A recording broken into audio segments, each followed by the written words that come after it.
કાન જબરજસ્ત શક્તિ આપી એનો ઉપયોગ તે પોતે કેવી રીતે પોતે એનો તે ઉપયોગ આ પ્રમાણે પોતે કર્યો છે. ટૂંકમાં આપણે કહીએ કે પ્રબોધિની એકાદશી એટલે શું કહેવાય?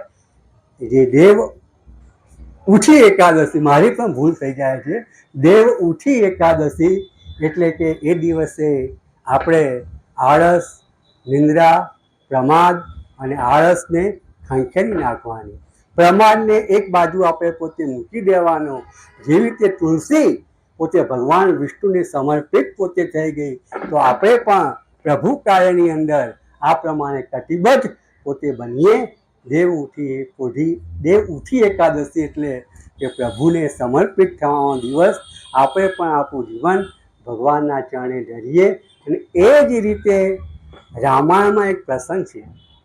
રામ અને સુગ્રીવ હતા ને, એમની મૈત્રી અજોડ હતી. બંને સાથે જીવ્યા અને સાથે મર્યા. આટલી બધી જવલ્લે જ આવી મૈત્રી આપણને જોવા મળે છે. એટલા માટે ભગવાન રામને એ મૈત્રીના પરિણામે શું કર્યું?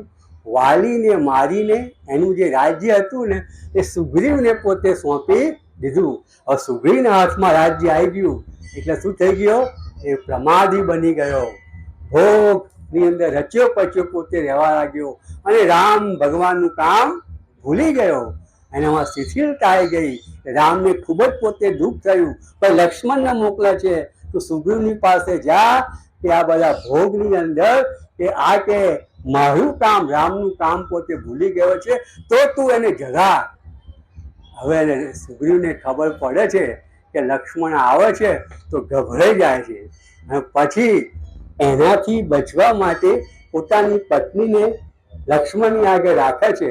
લક્ષ્મણ ગમ ખાઈ જાય છે. લક્ષ્મણ કે બરાબર છે, એક વસ્તુ તું યાદ રાખી, વાલી જે જગ્યાએ ગયો છે ને એ દ્વાર હજુ પણ બંધ થયા નથી. હવે જો તાર ભગવાનના કામે પોતે ના લાગ્યું હોય તો અમારી લાસ્ટ વોર્નિંગ છે, છેલ્લી ચેતવણી છે. આવી ચેતવણી આપીને આ પ્રમાણે લક્ષ્મણ પોતે સુગ્રીવને જાય છે.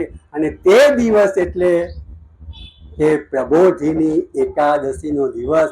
એક્ઝેક્ટ આ જ રીતે જીવ અને શિવની મૈત્રી પણ જબરજસ્ત છે.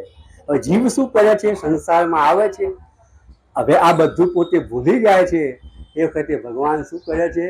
સંતો, ઋષિઓ, આચાર્યો, મહાત્માઓને જગતમાં મોકલે છે.